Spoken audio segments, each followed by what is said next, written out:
ഞങ്ങളുടെ first class photo ആണ്. 4ാം ക്ലാസ്സിൽ 1992 നീലീശ്വരത്താണ് ഞങ്ങളുടെ ബാച്ച് സ്റ്റാർട്ട് ചെയ്തത്. ഞങ്ങൾ 40 പേരോളം വന്ന് ജോയിൻ ചെയ്തു. 10ാം ക്ലാസ്സിലേക്ക് വരുമ്പോഴും ഓൾമോസ്റ്റ് ഒരു 35-38 പേരോളം തന്നെ ഞങ്ങളുടെ ക്ലാസ്സിലുണ്ടായിരുന്നു. കുറച്ച് പേര് പോയി, കുറച്ച് പേര് പുതിയത് വന്നു. അങ്ങനെയൊക്കെ ആയിട്ട് സ്റ്റിൽ എപ്പോഴും ഒരു 40 പേരുടെ സ്ട്രെങ്ത് മെയിൻറ്റെയിൻ ചെയ്തിരുന്ന ഒരു ബാച്ചാണ് ഞങ്ങളുടെ ഫസ്റ്റ് ക്ലാസ് ടീച്ചറും പിന്നെ ടീച്ചറും. കുറേ മെമ്മറീസും നമ്മൾ ഗ്രൂപ്പിൽ ഷെയർ ചെയ്തു. ടീച്ചർ എനിക്ക് ഗുലാബ് ജാമുൻ വാങ്ങിച്ചു തന്നതും അങ്ങനെയുള്ള കുറച്ച് മെമ്മറീസ് ഒക്കെ ഉണ്ട്. എങ്കിലും ഈ ഒരു കാലഘട്ടത്തിൽ എനിക്ക് തോന്നുന്നു ഏറ്റവും കൂടുതൽ മെമ്മറി പലർക്കും ഉള്ളത് ഞങ്ങൾ ആ വർഷത്തെ ആനുവൽ ഡേ നടന്നത് ഹോം സയൻസ് കോളേജിലെ ഓഡിറ്റോറിയത്തിൽ വെച്ചിട്ടായിരുന്നു. അപ്പോൾ അന്ന് ഞങ്ങൾ എനിക്ക് തോന്നുന്നു ഈ 40 പേരിൽ ഒരു 20 പേരെ തന്നെ ടീച്ചർമാർ, എനിക്ക് തോന്നുന്നു സന്ധി ടീച്ചറും മിനി ടീച്ചറും കൂടി ഡാൻസ് പഠിപ്പിച്ച് ഞങ്ങളെ ഒരു ട്രൈബൽ ഡാൻസ് എന്ന് പറഞ്ഞ പാട്ടായിരുന്നു. അതെ ഞങ്ങളത് ഇന്ന് റീക്രിയേറ്റ് ചെയ്താലോ എന്നൊക്കെ ആലോചിച്ചു. പക്ഷെ അന്ന് നമ്മള് എല്ലാം കൊണ്ട് സ്കേർട്ടും ഒക്കെ ഉണ്ടാക്കി ഞങ്ങളുടെ ദേഹത്തെ കൈയൊക്കെ വാരി തേച്ച് മിനി ടീച്ചറും സന്ധി ടീച്ചറും ഞങ്ങൾ സ്റ്റേജിലേക്ക് കയറ്റി വിട്ടതൊക്കെ ഓർക്കണം. ഞങ്ങൾ ഒരുപാട് പേർക്ക് ചിലപ്പോൾ ആദ്യത്തെ ഒരു സ്റ്റേജ് ആയിരുന്നിട്ടുണ്ടാവുന്നത്. അങ്ങനെ 4ാം ക്ലാസ് കടന്നുപോയി. ഈ നീലീശ്വരം കാര്യം ഒരു വർഷം ഉണ്ടായിരുന്നുള്ളൂ എങ്കിലും എനിക്ക് തോന്നുന്നു ഞങ്ങൾക്ക് എല്ലാവർക്കും തന്നെ കുറെ കോർ മെമ്മറീസ് ഉള്ള ഒരു സ്ഥലമാണ് ആ സ്കൂളിന്റെ കോമ്പൗണ്ടും അങ്ങോട്ടുള്ള യാത്രയും. അതിനൊരു അഡ്വഞ്ചർ യാത്രയായിരുന്നു ഇവിടുത്തെ. അന്ന് നമുക്ക് സ്കൂൾ ബസ് ഇല്ല, അപ്പൊ എല്ലാവരും പ്രൈവറ്റ് വാനുകളിലൊക്കെയാണ് പോയിരുന്നത്. അപ്പൊ എനിക്ക് ഓർമ്മയുണ്ട്, ഞാൻ പോയിരുന്ന വാനിൽ ചേട്ടൻ എല്ലാ ദിവസവും ഒരു 20 മിനിറ്റ് 30 മിനിറ്റ് ലേറ്റ് ആയിട്ടേ വരുള്ളൂ. എന്നിട്ട് ഇവിടെ അങ്കമാലിയിലുള്ള ഇടവഴികളിലൊക്കെ പോയി എല്ലാവരെയും കളക്ട് ചെയ്ത് പിന്നെ ഇവിടുന്ന് ഒരു 80 കിലോമീറ്റർ സ്പീഡിൽ ഉള്ള ഒരു പറപ്പിക്കലാണ്. അത് ഒരു അഡ്വഞ്ചർ ജേർണി ആയിരുന്നു. അങ്ങനെ 4ാം ക്ലാസ് കഴിഞ്ഞ് ഞങ്ങൾ ഈ ക്യാമ്പസിലേക്ക് വന്നു. ഈ ക്യാമ്പസിൽ വന്നപ്പോൾ നമ്മൾ ഈ ചില ഉദ്ഘാടനങ്ങൾക്കോ അല്ലെങ്കിൽ ഈ ഹൗസ് വാമിങ്ങിനൊക്കെ പോകുമ്പോൾ ചിലർ പറയും ഈ കെട്ടിടം പണിതില്ല, I built brick by brick എന്നൊക്കെ പറയും. അതുപോലെ തന്നെ ഈ സ്കൂളിലെ ഓരോ ബ്രിക്കും ഞങ്ങൾ പറഞ്ഞിട്ടുണ്ട്. അന്ന് ഞങ്ങൾ വളർന്നതിൻ്റെ ഒപ്പം തന്നെ സ്കൂളും ഞങ്ങൾക്ക് ചുറ്റും വളർന്നു. എനിക്ക് ഓർമ്മയുണ്ട്, ഞങ്ങൾ പഠിച്ചുകൊണ്ടിരുന്ന ക്ലാസ്സുകളല്ല, ചിലപ്പോൾ അടുത്തുള്ള ഒരു ക്ലാസ് ചിലപ്പോൾ പണി നടന്നുകൊണ്ടിരിക്കുന്നതായിരിക്കും.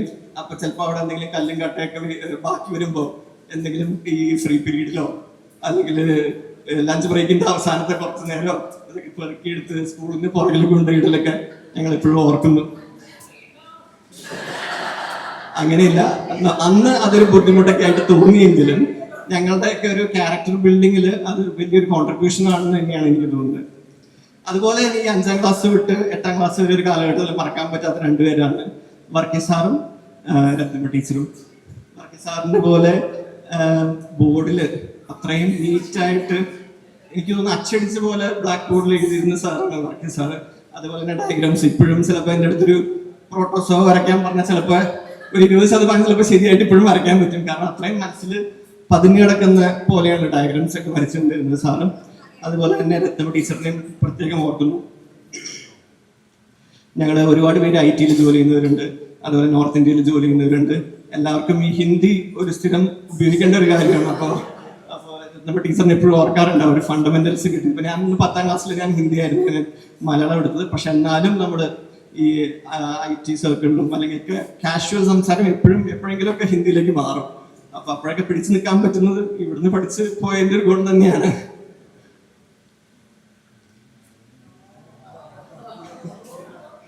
എനിക്ക് തോന്നുന്നത് ഈ ഞാൻ പെട്ടെന്ന് ചാടുകയാണ്, 5 തൊട്ട് 8ന്റെ കാര്യം പറഞ്ഞു. എന്നാലും എനിക്ക് ഞങ്ങളുടെ ഈ ബാച്ചിന്റെ ഹോൾ ഒരു മൈൽ സ്റ്റോൺ ഇവന്റ് എന്ന് എനിക്ക് തോന്നുന്നു പറയുന്നത് ഞങ്ങൾ 10ാം ക്ലാസ് കഴിഞ്ഞിട്ട് പോയ ഗോവ ടൂറാണ്.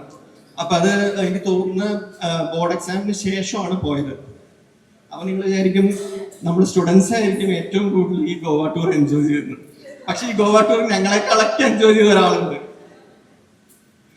ഇപ്പോഴത്തെ പിള്ളേരുടെ ഭാഷയിൽ പറഞ്ഞ മെയിൻ ക്യാരക്ടർ എനർജി എന്ന് പറയും. അല്ലെങ്കിൽ ഈ കൊച്ചുപിള്ളേർ ഇപ്പൊ പറയുന്ന പോലെ പ്രേമ ടീച്ചർ ഗോവ ടൂർ തൂക്കി. നമ്മളിപ്പോ ഫോട്ടോസ് എടുത്ത് നോക്കുമ്പോൾ നമുക്കത് ക്ലിയർ ആയിട്ട് കാണാം. അതുപോലെ ഈ ഗോവ ടൂർ ഞങ്ങളെ കൊണ്ട് ഓരോ സീൻ പറഞ്ഞ് അഭിനയിപ്പിക്കുകയൊക്കെ ചെയ്യുന്നതൊക്കെ ഉള്ള സിറ്റുവേഷൻ ഉണ്ടായിരുന്നു. അതൊക്കെ നല്ല രസമായിട്ട് ഉള്ള സംഭവങ്ങളായിട്ട് ഓർക്കുന്നു. ഞങ്ങളുടെ ഒരു ബാച്ചിന്റെ വേറൊരു പ്രത്യേകത എനിക്ക് തോന്നുന്നു, അതിന് മുമ്പുള്ള 2 ബാച്ചുകൾക്കും ഇൻഫോർമൽ ആയിട്ട് കാഷ്വൽ ആയിട്ട് ഇന്ററാക്ട് ചെയ്യാൻ പറ്റിയ ഒരു ഓപ്പർച്യൂണിറ്റി ആയിരുന്നു ഈ ടൂറുകളൊക്കെ. ഫോട്ടോസ് കാണാൻ എല്ലാവരും എൻജോയ് ചെയ്ത് അടിച്ചു പൊളിച്ച് ഫോട്ടോസാണ് ഇതൊക്കെ. ഗോവ ടൂറിൻ്റെ ഫോട്ടോസാണ്. ഞാൻ പറഞ്ഞ മാതിരി ഒരുപാട് പേര് ഇതുപോലെ ഞങ്ങൾക്ക് അച്ഛനൊക്കെ ആയിട്ടൊന്ന് ഫ്രീ ആയിട്ട് ഇടപെടാനുള്ള ഒരു സാഹചര്യം ഉണ്ടായ ഒരു ടൂറാണ്. സ്റ്റേജ് അച്ഛനത് നേരത്തെ സൂചിപ്പിച്ചു. ജോയിച്ചിന് സ്റ്റേജിൽ കയറാനും എന്തെങ്കിലും പറയാനോ അല്ലെങ്കിൽ ഡാൻസ് കളിക്കാനോ അല്ലെങ്കിൽ നാടകമോ ഇങ്ങനത്തെ കാര്യങ്ങളൊക്കെ ആരെങ്കിലും നമ്മൾ അപ്രോച്ച് ചെയ്യുമ്പോൾ നമ്മൾ ധൈര്യമായിട്ട് ഓക്കെ യെസ് നമ്മൾ വരാമെന്ന് പറയുന്നതിൻ്റെ ഒരു കോൺഫിഡൻസ് എനിക്ക് തോന്നുന്നു ഇവിടുന്ന് തന്നെ കിട്ടിയത്. വിശ്വസിൽ തന്നെയാണ്. ഒരുപാട് പരിപാടികളെല്ലാം ഞങ്ങൾ ഉണ്ടായിട്ടുണ്ട്. ഇതെനിക്ക് തോന്നുന്നു ഈ ഒരു ഫോട്ടോ തന്നെ നോക്കിയാൽ അറിയാം, ഓൾമോസ്റ്റ് ഒരു 15 പേര് ആ സ്റ്റേജിൽ നിൽപ്പുണ്ട്. അപ്പൊ അത് എനിക്ക് തോന്നുന്നു ഇവിടെ അന്നത്തെ കാലത്ത് കേരളത്തിൽ അങ്ങനെ ഒരു കൾച്ചർ ഉണ്ടായിരുന്നില്ല. അതായത് ഒന്നില്ലെങ്കിൽ നന്നായിട്ട് പാട്ട് പാടാനും കഴിവ് വേണം, അല്ലെങ്കിൽ നന്നായിട്ട് ഡാൻസ് കളിക്കാൻ കഴിവ് വേണം. അങ്ങനെയുള്ളവർ മാത്രമേ സ്റ്റേജിൽ കയറിയിരുന്നുള്ളൂ അന്നത്തെ കാലത്ത്. ഇത് ഇപ്പൊ ഞങ്ങളിപ്പോ പിള്ളേരൊക്കെ പുറത്ത് പഠിക്കുന്നതോടെ നമുക്കറിയാം അവിടേക്കുള്ള ഒരു കൾച്ചറാണ്. എല്ലാവരും ഒരു ക്ലാസ്സിലെ എല്ലാവരും സ്റ്റേജിൽ കയറി എന്തെങ്കിലും ചെയ്യാന്നുള്ളത്. ആ ഒരു കൾച്ചറൊക്കെ വിശ്വത്തിൽ അന്നേ ഉണ്ടായിരുന്നു. 25 വർഷം മുമ്പ് 30 വർഷം മുമ്പേ ഉണ്ടായിരുന്നു എന്നുള്ളത് ഇപ്പോഴും വളരെ ഗ്രേറ്റ്ഫുൾ ആയിട്ട് ഓർമ്മ. ആദ്യമായിട്ട് വിശ്വജ്യോതിന്ന് എനിക്ക് തോന്നുന്നു രാജഗിരിയുടെ വിസ്ത ഇന്റർ സ്കൂൾ കോമ്പറ്റീഷന് പോയ ഫസ്റ്റ് പ്രാവശ്യം പോയ ഗ്രൂപ്പാണ്. ഞങ്ങളുടെ ക്ലാസ്സിൽ മയമായിരുന്നു. അതുപോലെ തന്നെ ഫസ്റ്റ് ബാച്ച് വേറെ ചെയ്തു, സെക്കൻഡ് ബാച്ച് വേറെ പ്രോഗ്രാം ചെയ്തു. അങ്ങനെ പോയി. വലിയ പ്രാക്ടീസ് കൂടാതെ എന്ത് ചെയ്യാൻ പറ്റും എന്ന് ആലോചിച്ചിട്ട് കണ്ടുപിടിച്ചൊരു പരിപാടിയാണിത്. ഇതിലെ ജോസിന്റെ ടീഷർട്ട് ആരും മറക്കില്ല എന്ന് എനിക്ക് തോന്നുന്നു. ആരോ ഗേൾസ് ഫിലോയോ മറ്റോ ഇടാൻ ഇട്ടുകൊണ്ട് വന്ന ടീഷർട്ട് വാങ്ങിച്ച് ഇട്ട് അനുവർഗീസിന്റെ ടീഷർട്ട് വാങ്ങിച്ചിട്ട് സ്വയം സൽമാൻ ഖാനായി പ്രഖ്യാപിച്ച് ജോസിനെ പ്രത്യേകം അഭിനന്ദിക്കുന്നു. നമ്മുടെ same group of friends, almost same group of friends, same കാര്യങ്ങളൊക്കെ ആയിരുന്നു. +2 ആയപ്പോഴത്തേക്കും പുറത്തുനിന്ന് കുറച്ച് പുതിയ പിള്ളേർ വന്നു. അപ്പൊ പുതിയ ഫ്രണ്ട്സായി, പുതിയ ചിന്തകളായി, പുതിയ കുറെ കാര്യങ്ങളൊക്കെ നമ്മൾ അന്ന് മറ്റു സ്കൂളുകളിൽ നടന്നിരുന്ന കാര്യങ്ങളെ കുറിച്ചൊക്കെ നമ്മൾ അറിഞ്ഞതും ആ ഒരു കാലഘട്ടത്തിലാണ്. +2 വളരെ സന്തോഷകരമായിട്ട് കംപ്ലീറ്റ് ചെയ്ത ഒരു വർഷം. ഓണവും അങ്ങനെയുള്ള കുറച്ച് ഇൻഫോർമൽ ഫോട്ടോസ് ആണിത്. ക്ലാസ്സിന് ശേഷമുള്ള ഞങ്ങൾ പോയ ടൂറാണ്. ഇപ്പോഴത്തേക്ക് ആയപ്പോഴേക്കും ഞങ്ങൾ ഭയങ്കര എക്സ്പേർട്ടായി. ട്രെയിനിലൊക്കെ യാത്രയും ഒക്കെ വളരെ എക്സ്പേർട്ടായി. ഇത് പ്രൈമ ടീച്ചറിന്റെ കാര്യം പറഞ്ഞ പോലെ തന്നെ ജോൺസൺ സാറും ബെന്നി സാറും അത്യാവശ്യം അടിച്ചു പൊളിച്ച ടൂറാണെന്ന് തോന്നുന്നു ഫോട്ടോസ് കണ്ടിട്ട്. അതുപോലെ തന്നെ പൈനടത്തച്ഛൻ്റെ എനിക്ക് തോന്നുന്നു ഇതുപോലെ ഒരു ഇൻഫോർമൽ ഫോട്ടോ ചിലപ്പോൾ അധികം ഉണ്ടാവില്ല. എപ്പോഴും ഫോർമൽ ആയിട്ടുള്ള സാഹചര്യങ്ങളിലുള്ള ഫോട്ടോസ് ആണ് എപ്പോഴും എനിക്ക് തോന്നുന്നത്. അത് തന്നെയാണ് ഗീത ടീച്ചർ പുറകിൽ നിന്നപ്പോൾ പറയുകയും ചെയ്തത്.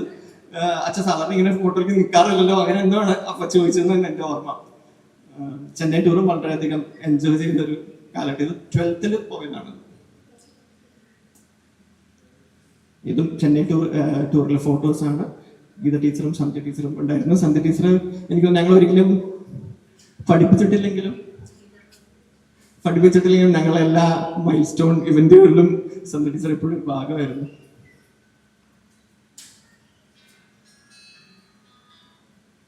എനിക്ക് തോന്നുന്നു ആഫ്റ്റർ സ്കൂൾ.